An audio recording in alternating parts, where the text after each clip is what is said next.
السلام علیکم د دوی چلیانن او پښتو د درسونو په جریان کې به نن به د وین او ون په اړه باندې د تاسو سره ځینې معلومات شریک کړو. نو ځینې جملې چې هلته وین کارول کیږي او ځینې جملې چې هلته ون کارول کیږي. صحیح، نو راځئ همدا هر څه به په راتلونکي جملو کې په تشریحي بڼه باندې زده کړئ. په اوله جمله کې لرو خانه خالی kommst du heute Abend nach Hause. سوالیه خانه خالی ده، نو همدې خانه خالی کې به څه کارول کیږي؟ kommst du heute Abend nach Hause. نو دلته ون کارول کیږي. ون kommst du heute Abend nach Hause، یعنی کله ته راځې نن ماښام کور ته.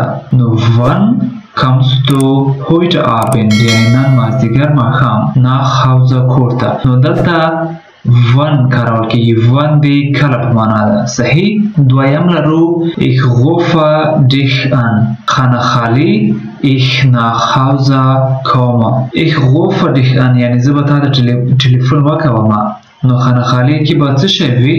wenn ich nach Hause komme، یعنی که زه کور ته ورسېږم، یعنی که زه کور ته ورسېږم، یعنی که زه کور ته ورسېږم تا ته به ټلیفون وکړم. نو دلته when کارول کیږي. if په انګلیسي کې ورته وایي یا د که په معنا ده، او ون چې و هماغه تیر شو هغه د کله په معنا ده. دریم kannst du mir sagen، kannst du mir sagen یعنی آیا ته کولی شې چې ما ته ووایې خانه خالی ډیر څوک اب فیټ. سوالیه نو دلته ون کارول کیږي. ون ډیر څوک اب فیټ یعنی کله همدا ټرین دا ګاډی ریل ګاډی یعنی حرکت کوي، ځي ډیپارچر کوي یعنی. نو دلته ون کارول کیږي. ون یعنی کله همدا ریل ګاډی یا اورګاډی هغه حرکت کوي. صحیح ځي.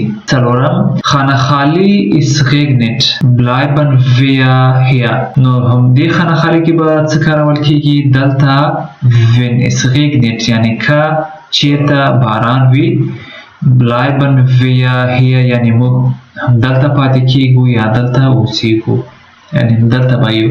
که چیرته باران وي نو when، که چیرته یا که باران وي نو دلته هم when کارول کیږي. when es regnet bleiben wir hier. ورپسې لرو خانه خالی denkst du. نو دلته خانه خالی کې به څه کارول کیږي؟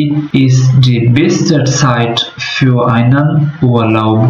سوالیه نو wann denkst du یعنی کله ته فکر کوي، یعنی څه فکر کوي چې کله به ist die beste Zeit für einen Urlaub یعنی ته څه فکر کوي چې هغه بهترین وخت دی رخصتي لپاره.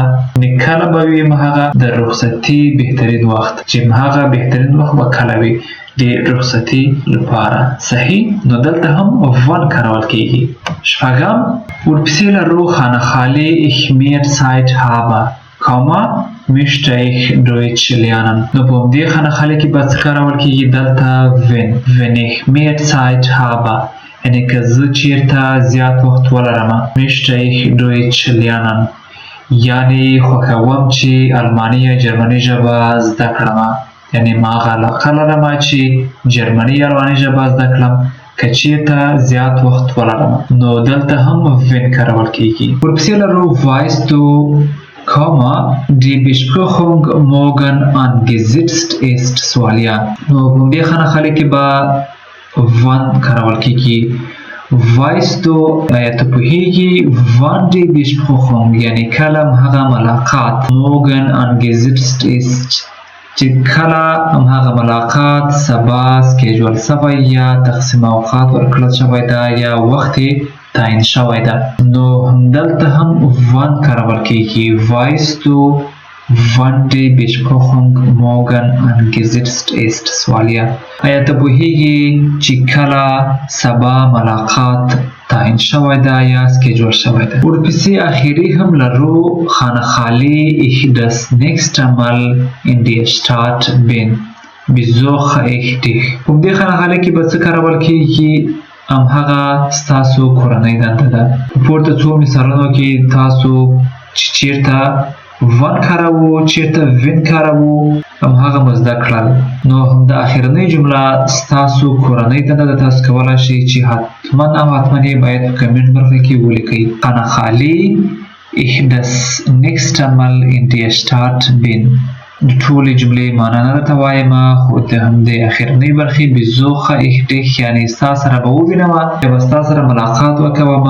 نو تاسو کولی شئ چې د اخرنۍ جملې په خانه خالي کې څه مربوط کارول کیږي هغه په کمنټ کې ولیکئ. همداسې نورو معلوماتو لپاره زموږ چینل درسره سبسکرایب کړئ، د ملګرو سره شریک کړئ. که کومه پوښتنه لرئ کولی شئ چې په کمنټ برخه کې یې ولیکئ. نو تر بیا درس پورې ښې چارې د الله په امان.